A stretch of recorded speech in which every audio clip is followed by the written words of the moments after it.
Olá, paz e bem, estamos aqui no Fé e Razão, né? Porque o protestante mandou a seguinte questão: perguntas que nenhum católico consegue responder. E eu boto, será? Mas antes, peço que você que não é inscrito se inscreva aí no canal, compartilhe nas redes sociais, dê seu like, seu dislike. E não esqueça do meu apoio, que com R$ 5, né, você leva um livro do tio Cláudio e ajuda uma família que precisa.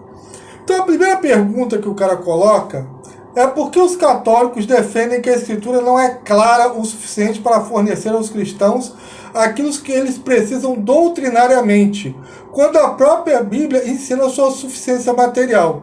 Por exemplo, as chamadas para ler e obedecer a escritura pressupõem clareza. Aí ele bota um monte de versículos, né, e ele termina aqui citando sempre a segunda carta de Timóteo 3,16, né, capítulo 3, versículo 16 e 17.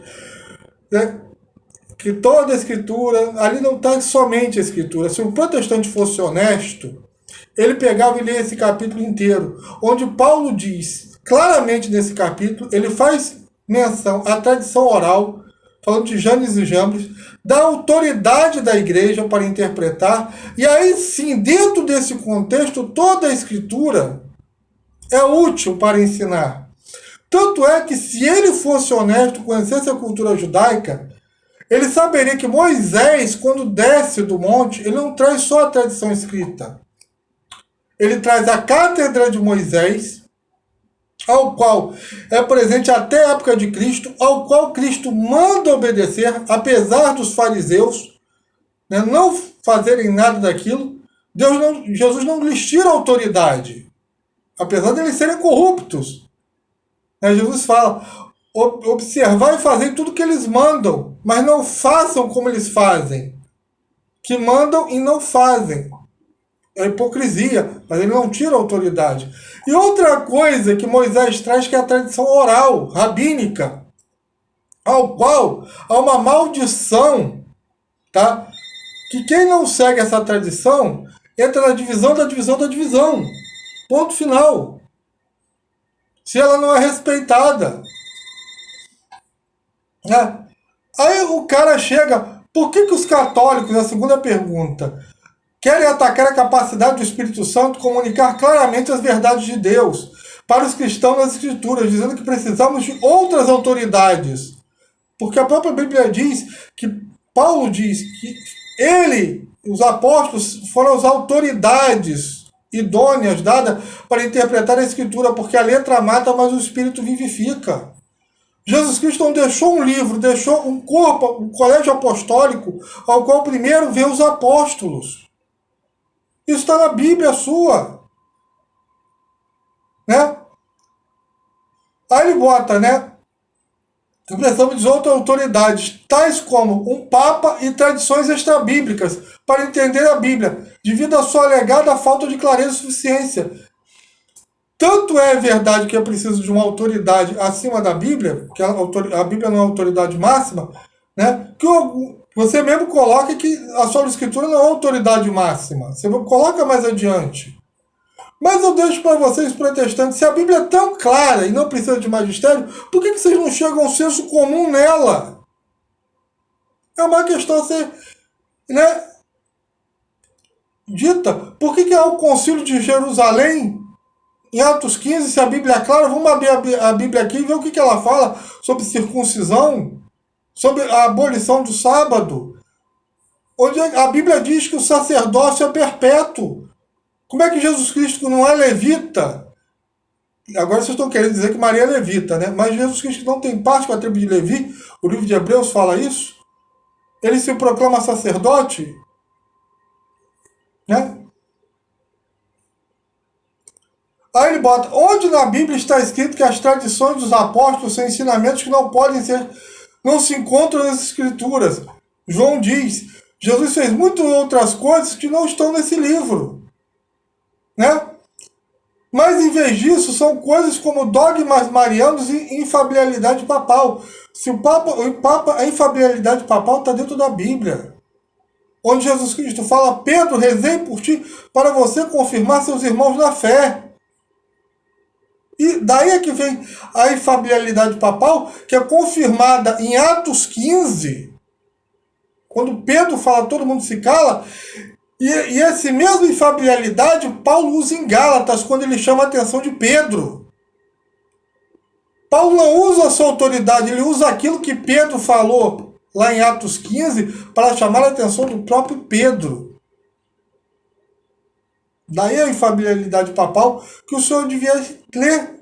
E eu queria saber onde é que está na Bíblia que tudo tem que estar na Bíblia. Se a própria diz que não tem. Né? Aí a quarta pergunta, por que os católicos dizem que os cristãos precisam vir a Roma para resolver o problema de da alegada falta de clareza das escrituras sobre questões doutrinárias, se Roma tem uma interpretação dogmática apenas de 11 textos da Bíblia, como os próprios estudiosos admitem, o cara bota 11 textos. Cara, eu queria saber de onde é que o cara tirou isso, que a Igreja Católica só tem 11 dogmas definidos na Bíblia.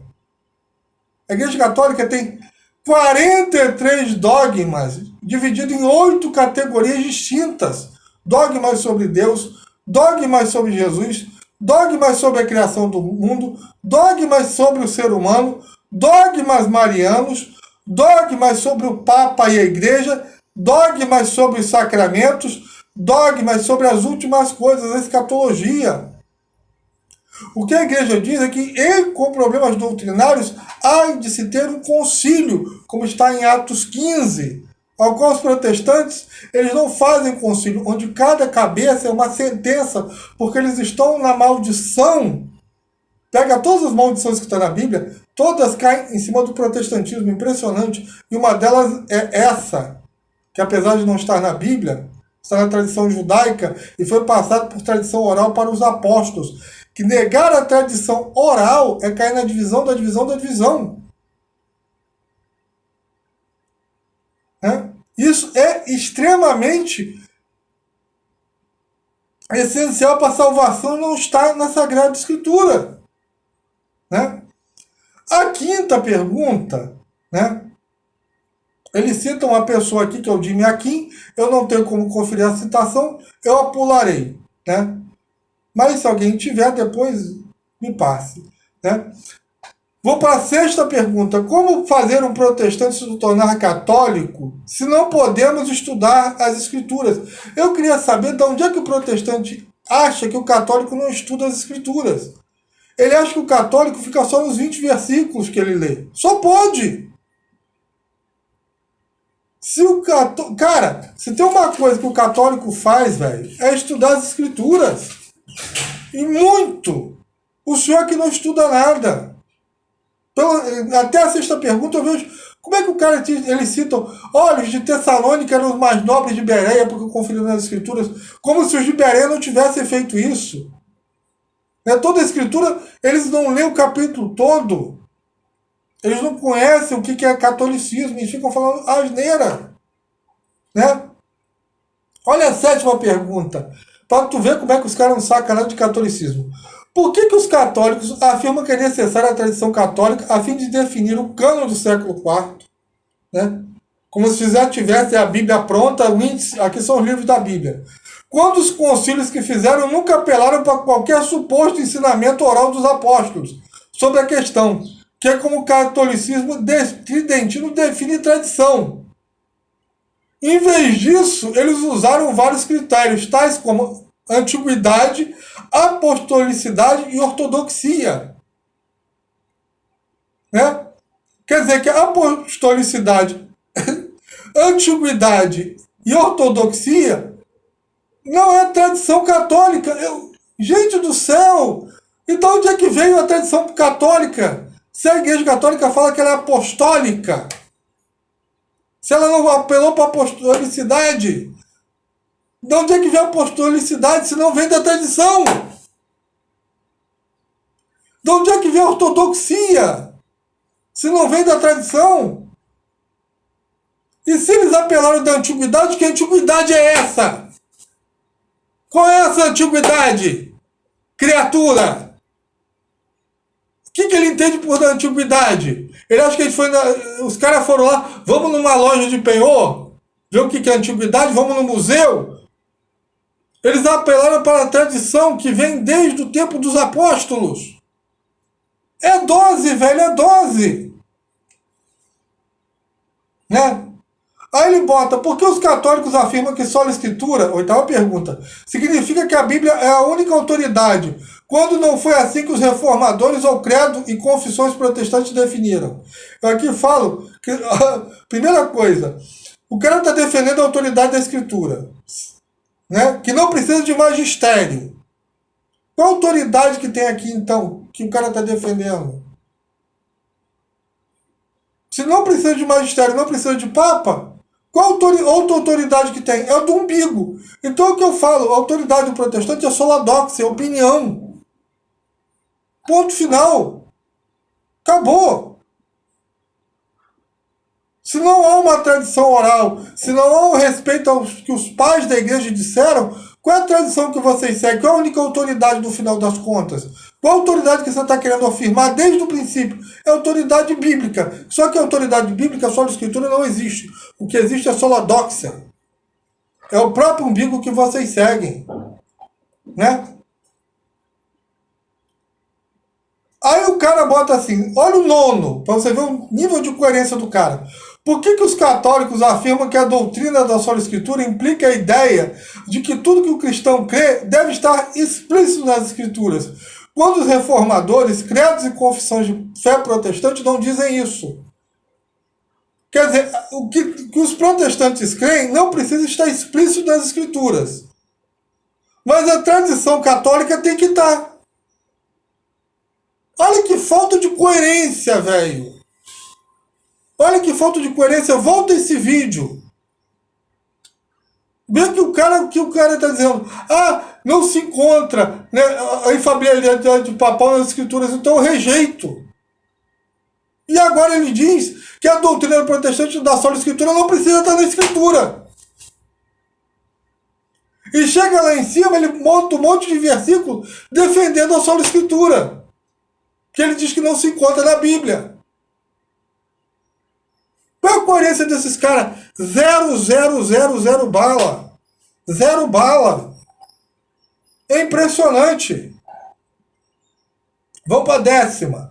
Por que os católicos afirmam que a Igreja Católica deu cânon aos protestantes, quando ninguém nos concílios do quarto século que discerniu o cânon acreditava nos ensinamentos de Roma moderna, que diz que é preciso acreditar a fim de ser católico, e que supostamente sempre foram cridos pela Igreja Católica, tais como a Imaculada Conceição, a Assunção de Maria, a infalibilidade papal, a confissão privada e frequente aos sacerdotes, e até mesmo os pecados veniais. Ele diz que a Igreja Católica nunca acreditou nisso. Eu acho interessante, né? É que ele esquece do seguinte, até o quarto século, a Igreja Católica também não tinha a Bíblia. Então, se, por exemplo, a infalibilidade papal, segundo ele, é uma invenção que as pessoas até o quarto século não acreditavam, a Bíblia também o é. Então, mais uma vez, a falta de coerência. Ele não entende o que é uma evolução doutrinária. E o próprio afirma isso. Logo acima ele disse, né? O que ele fala? O cânon do século IV, quer dizer, até então não existia cânone. Quando os concílios fizeram, nunca apelaram para o suposto ensinamento oral. Né? Ele mesmo falou isso acima. O que eles apelaram? Antiguidade, apostolicidade e ortodoxia. E não podia se apelar para uma tradição escrita, porque também não existia. A Bíblia não tem o índice de livros. Pelo menos não tinha na época. Né? Então, é uma pergunta completamente sem coerência nenhuma. Ponto final. Né? Aí ele bota assim, se a suposta Assunção de Maria era o ensino oral dos apóstolos, por que os cristãos da igreja primitiva, ou seja, os pais da igreja, não afirmam isso em os escritos? É que ele obviamente não conhece o Transito de Maria, que foi escrito pelo Pseudo Militão. Quer dizer, o senhor lê mal a patrística assim como o senhor faz com a Bíblia, que o senhor só conhece 20 versículos, para afirmar uma insanidade dessa. Tem vários relatos sobre a Assunção de Maria dentro da tradição da igreja escritos, muito antes até da Bíblia. E o senhor mesmo disse, logo acima, que na Bíblia não precisa ter tudo. Mas aí o senhor exige que a Assunção de Maria esteja lá. Olha a falta de coerência do protestantismo, né? No próprio texto do cara. Né? Por que que 12ª pergunta, por que os católicos romanos afirmam que os pais da igreja primitiva mantinham o seu entendimento da tradição quando nenhum deles definiu tradição como conteúdo doutrinário dos apóstolos? Óbvio, ele nunca leu a carta de São Clemente. Né? Óbvio, ele nunca leu isso. Pobre coitado. Né? Porque não pode ser encontrado nas escrituras. Né? Então ele bota assim, quando nenhum deles definiu tradição como um conteúdo doutrinário dos apóstolos que não podem ser encontrados nas escrituras. Então ele quer que antes que haja a Bíblia, né, antes que tenha a Bíblia, que os pais da igreja dissessem, olha, esse ensinamento aqui da tradição oral pode ser achado na Bíblia.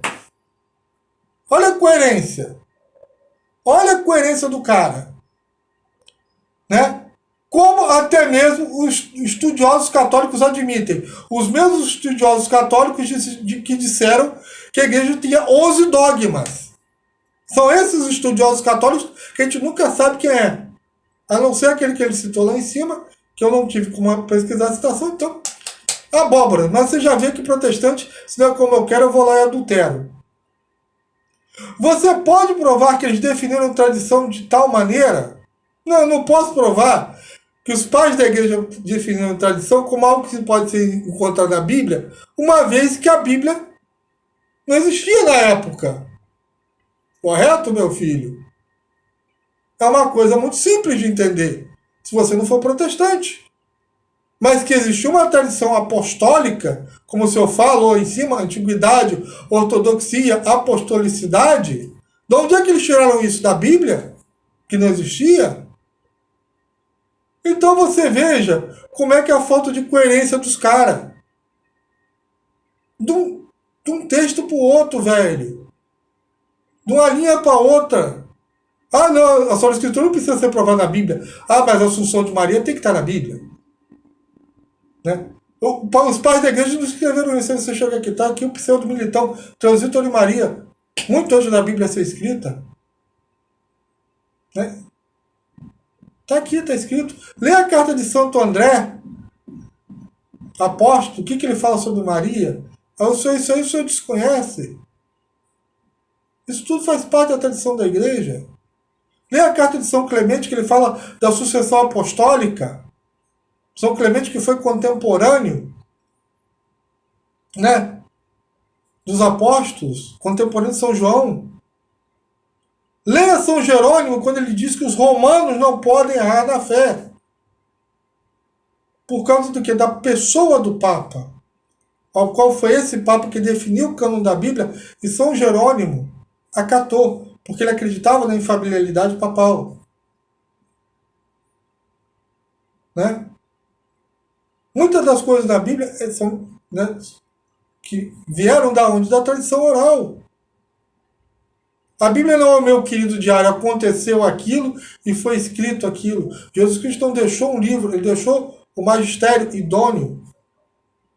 Esse é que é o detalhe técnico, que é assistido pelo Espírito Santo. Né? A 13ª pergunta, se a igreja primitiva entendeu a tradição e as escrituras de forma igual e tinha acesso a tradições extrabíblicas, por que eles só fizeram o cânon das escrituras e não o cânon da tradição apostólica? Será que isso mostra que a igreja primitiva tinha uma visão maior das escrituras em relação à tradição? Conceito muito parecido com os protestantes? Não, senhor. Porque a primeira coisa que os apóstolos fizeram antes de escrever a Bíblia foi a didaque. O que é a didaque? É o catecismo. A tradição. Então, antes de Paulo, antes de escrever qualquer coisa, Antes de Paulo escrever, antes de ter um evangelho, já tinha a didaque. Porque é um novo culto, há uma nova norma. Já havia, você pega o missal de São Tiago, o missal de São Marcos, como a missa deveria ser feita. Vê se é igual que os protestantes fazem. Não é. Mas isso o senhor desconhece. Porque eu estou falando, o conhecimento seu de patrística é mínimo. Então, onde está a tradição oral? Que o protestante acha que a tradição oral é o telefone sem fio. Não. A tradição oral é considerada aqueles escritos que estão fora da Bíblia. São os relatos históricos do que aconteceu. Como eu falei, carta São Clemente, carta de São Cipriano, ao qual muito antes de Constantino ele defende a autoridade papal. Então isso são coisas que o senhor desconhece. Correto? E a própria Bíblia fala. Imagina o seguinte, né? O que Jesus Cristo fez não está, não pode a Bíblia comportar. Imagina a igreja, que é o corpo de Cristo da história. Onde é que você vai achar essa história? Dentro da história dos santos, dentro da patrística. Né? 14ª pergunta, por que os católicos acreditam num conceito etéreo de tradição que na verdade ninguém tem acesso? Cara, eu estou citando a patrística aqui. Se fosse um conceito etéreo, como é que os católicos acreditam todos na mesma coisa? Na infabilidade papal, na Assunção de Maria, na própria Bíblia. Quem definiu isso como conceito etéreo foram vocês protestantes, tirando livros da Bíblia. Sem base bíblica nenhuma. Né? Isto é, por que não uma lista de livros de tradições apostólicas extrabíblicas da Igreja Católica? Eu já citei o próprio catecismo. Né? Se eles realmente as possuem. Porque nem tudo é para ser escrito. Há coisas que os católicos sabem, porque a palavra de Deus está gravada no coração deles. Eu sempre cito, né, estacionar em porta de garagem. Por que existe aquela placa não estacione? Por causa dos protestantes. Porque se não está escrito, ele não tem respeito ao próximo. Coisa que o católico tem. O católico não precisa botar não estacione em garagem. Ele sabe, ele intui que ali é uma garagem e não é para se estacionar. Correto? Né? Como é que você sabe que detém as supostas tradições extrabíblicas que os apóstolos ensinaram? Boto de novo, porque existe o quê? Catecismo. Ponto final. Né? Que pelo visto o senhor não leu. Né? Aí ele bota, por que os católicos afirmam, os católicos romanos afirmam que a Trindade não está clara nas Escrituras e que devemos submeter à tradição católica e ao papado, quando os pais da igreja, como Ambrósio, afirmam que a doutrina está clara nas Escrituras? Se ele está claro nas Escrituras, Santo Ambrósio, quando se submete à tradição e ao papado. Tanto é que Santo Ambrósio não era pastor de porta da igreja. Ele submeteu ao bispo de Roma, assim como ele vai buscar isso aonde? Onde Paulo escreve lá em Tessalonicenses. Santo Ambrósio não está escrevendo para protestantes, ele está escrevendo para católicos. Assim como Paulo está escrevendo para católicos, quando diz, né, se você...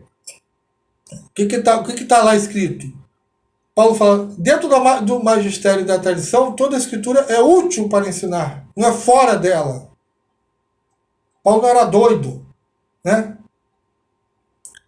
Aí vem a 16ª pergunta. Por que os católicos romanos acreditam naquilo que Roma diz, na tradição extrabíblica, quando papas são indignos, são corruptos? Ele bota aqui, né, um monte de firula que os papas fizeram. Mas eu acredito na Igreja Católica por causa destes papas corruptos, porque nem eles conseguiram destruir a igreja. O que, como disse um ex-protestante, o Von Pastor, que estudou a Igreja Católica a fundo, né? Ele tem um livro maravilhoso sobre isso. Ele falou, se nem os papas conseguiram destruir a igreja, é porque ela é uma instituição divina. Coisa que o protestantismo não é.